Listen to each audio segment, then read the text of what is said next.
I have an awning. Shade. Let me tell you how I made it.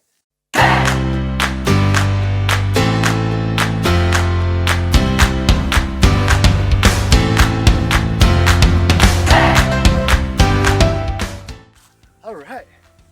Got the birds chirping and everything.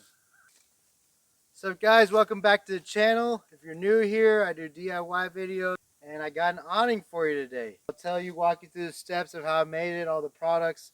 I'll link what I can in the description below. And at the end, I'll kind of walk through also some things that maybe I could have done differently. I'll just kick it off right now with the time lapse of setting it up. I'll challenge myself a little bit of trying to put a stopwatch in there. We'll see if I can do that. And this is just totally at normal speed, one take. Here we go.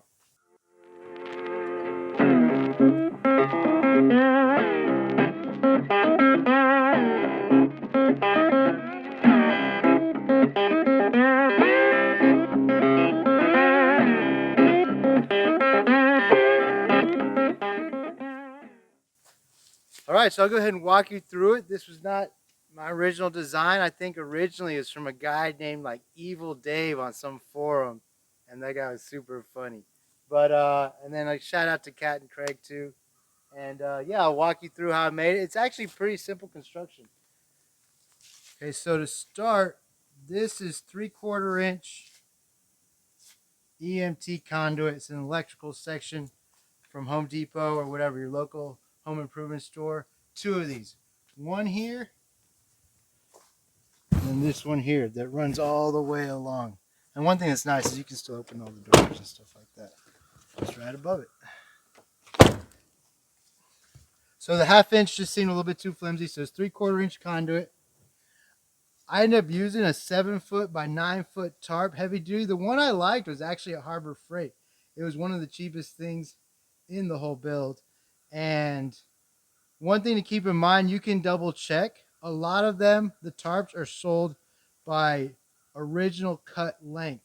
So if you can see, there's like a double seam where they fold it over and then they put the grommet, or they fold it over and then they put the grommet. So that's 7 feet by 9 feet before they did that. So then you lose a couple inches, which was fine with me. I think this is a pretty good size. And I cut down the conduit I use an angle grinder. I think you could get through it with just a hacksaw if you want to put in more elbow grease. And yeah, I cut off whatever. It's a 10-foot piece, so I think I cut off, I don't know, maybe like a foot, give or take, maybe a little less or a little bit more, once I laid out the tarp. And so I have both of those. And as you can see, eventually the tarp will be secured with just zip ties all the way around. It's here on both sides. That's one of the last things to do. But so I got the EMT conduit. And over here for the hinging mechanism, these are actually from the boating industry. It's a boat product. From a Bimini top is like that folding canopy top that can come on a boat. Not that I have my own boat or anything like that. But, and so these are kind of the hinges from those things. One is called, you see the one that's got the little opening, the little jaws, Bimini jaw slide. And then this one that feeds into it is a Bimini top eye end, or Bimini eye end. And so I got the stainless steel ones. They're actually a little pricey, like 12 bucks each or for a pair or something of each of two of these, one for each side. One for this side and then one for down there as well as here. And yeah, you can see it's got this little screw pin that's going to secure it to the conduit. There's one on here too. And then they feed into each other with a little bolt that comes with it. And so that's my hinge mechanism. You can buy them in stainless steel. I tend to be like, man, I'll do it one time, buy it a little bit nicer, buy nice or buy twice kind of thing. But really, after the wear and tear and the amount of hinging that it takes, they have some plastic ones that are like half the price. You know, I wouldn't be surprised if those held up too. Cool, so that's pretty simple. 2 pieces of EMT conduit, cut them to length. Once you lay out the tarp, order these. And one thing to keep in mind, it'll specify on the listing, inside diameter and outside diameter. So take your 3/4 conduit and measure the outside diameter, because I think it might also be 3/4 inch inside diameter. And so these might be, they're either like 7/8 of an inch or an inch. I'll link whichever ones I actually ended up buying if you want to take a look. And actually these ended up being, this is a different size than this. It was COVID times, and I had to like wait for weeks for the things to come in, and then it'd be like the wrong size. So yeah, measure the inside and outside diameter of both of your tubes, and then look on the listing for inside and outside diameter to make sure you got it all right. All right, next thing. So like I said, the tarp is really the last thing you put on, but just stretching it out and using the zip ties gives me plenty of tension across, front to back. So that's fine. And then the rest of them, these are actually replacement tent extension poles. These are Coleman brand. Whenever I found the post by Kat Carney, I'll link to theirs too right here in the corner. The ones that they use, which I think were nicer, more effective than mine, were discontinued. So these were the next ones that Coleman was making, and they're kind of finicky, and I think they've been discontinued as well. Like, I wouldn't be surprised, why they didn't. I know why people weren't buying these things. They're just the mechanism. So if I was going to spend a little bit more money on this thing, or if you're trying to pick and choose, it would be to get on like a decent set of tent extension poles. Um, and they'll have this little post or pin that sticks out on the end, which would have gone through the tent or whatever, which is clutch, which ends up being key. And there's some where you extend them and then you can screw it and it locks. It seems like it'll lock down tight. I can't actually vouch for the ones that I'll link or whatever that look good, so you have to try them out for yourself. But something like that, because one of the things that will hang me up, as you saw in like the other videos, like you'll extend it and then it just won't quite hold. Yeah, this mechanism, you gotta like fiddle with it to understand how it works. And yeah, if you could just extend it, locks in, good, it's set. That would just make setup just a little that much more easier. All right, cool. So you get 4 of those extension poles. This one, this post, and then this one.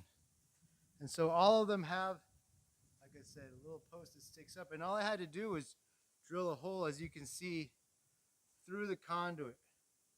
One that goes this way, front to back, and one that goes up and down. Obviously, the one for front to back allows you to put in the side tent extension pole through it. And then this one, when you extend it and get to a nice taut length, that's how you get the tension from here left to right that allows you to keep the tarp solid and flat. So that on both sides, and then finally you come back, stick these through a hole going up and down, and extend it to the height that you want.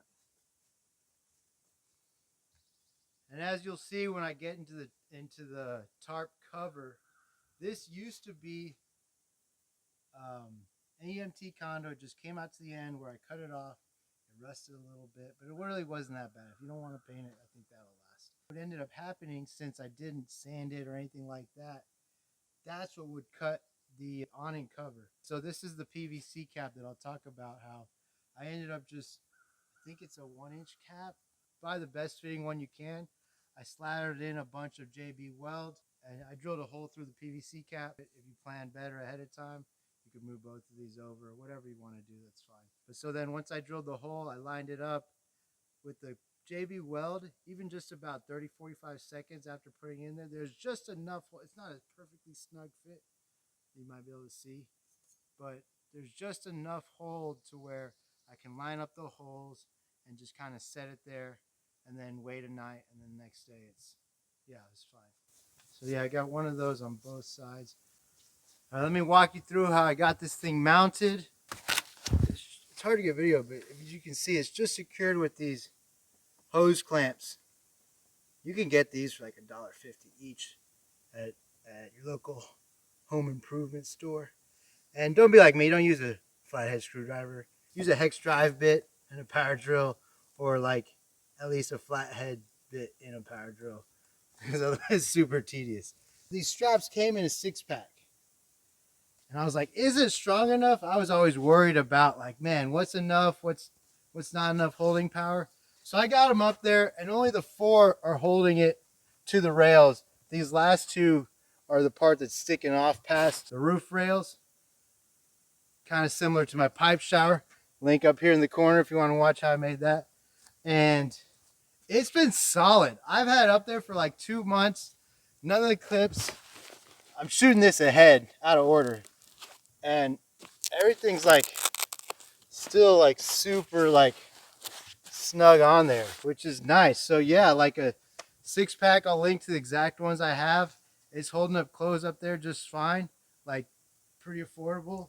So like super economical because I use every single strap. Like great, done. All right, the cover. Let me walk you through the cover. So what I ended up finding, which was cool, this is a replacement cover for some random awning that I found on Amazon, just the cover. And so then I cut it and to a different size to fit my dimensions, and then I took that to a tailor. It's worked great. Like I maybe could have, I have a little bit extra length, that's why it kind of gets bunched up here. I could have maybe cut it a little bit shorter. I wasn't sure how it was going to work out, and I definitely didn't want it to be too short. So I was like, and it's all right, whatever. It's a camper rig. Yeah, so that's fine. And then here's the thing. All right, as you can see, this is kind of like the original iteration of it, and it's super faded, which I kind of like it a little bit better. Nothing's cool till you wear the new off of it. And then this side is like I had some leftover material. And what happened is, which is the reason I have these extra 2 straps on here, I went back to the straps. I used to have just those buckles, the luggage straps, all the way down, including on this part that sticks past the roof rails. And what happened is those things, they just to the tightening mechanism, I wasn't really able to like get them super snug. And so what would actually end up tearing this thing apart is the looseness meant that the wind flapping through there, and I could hear when I was driving. Some of the time it wasn't too bad, but it would be flapping and then just hitting against the awning, which is inside of there, and had been like exposed cut conduit, which I didn't sand down or anything like that.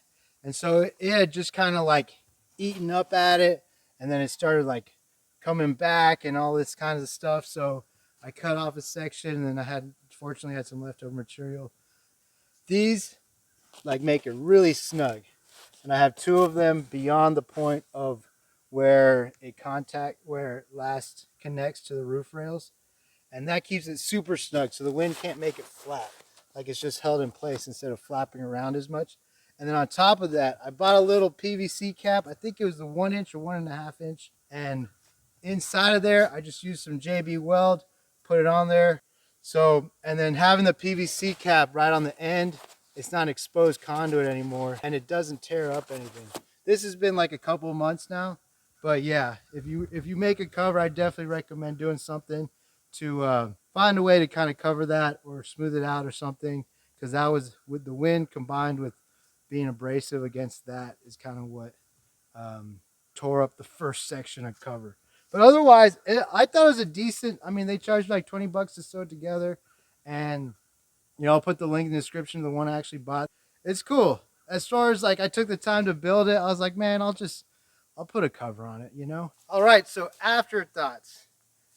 I haven't used it as much as I thought I would. I was out there to go rock climbing, so I didn't use it that much. When I did do it, it was nice. When I was just going to be at a campground, chilling for the whole day, maybe a couple days. Definitely upgrade on the extendable tent posts. These are rickety. I don't recommend them. And the mechanism just not that reliable. I'll link to some other ones that I would do. And if, like I said, if I was picking and choosing to spend some money, I would definitely go with nicer tent posts because it makes the setup a lot easier.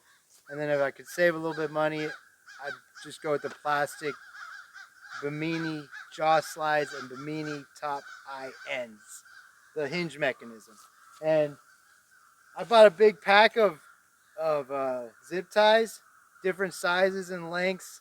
I think it was like, I don't know, $15 or $20, and I use them for various different things on the whole build. Yeah, I think that should cover it. I'll have links in the description below. I got the tour coming up. I got other DIY videos about my build that you can watch here on YouTube. And then if you want to support the channel, all that's listed below. I'll send it out with a time lapse of me putting it up with the stopwatch. Other than that, thanks for watching. Catch you guys next time.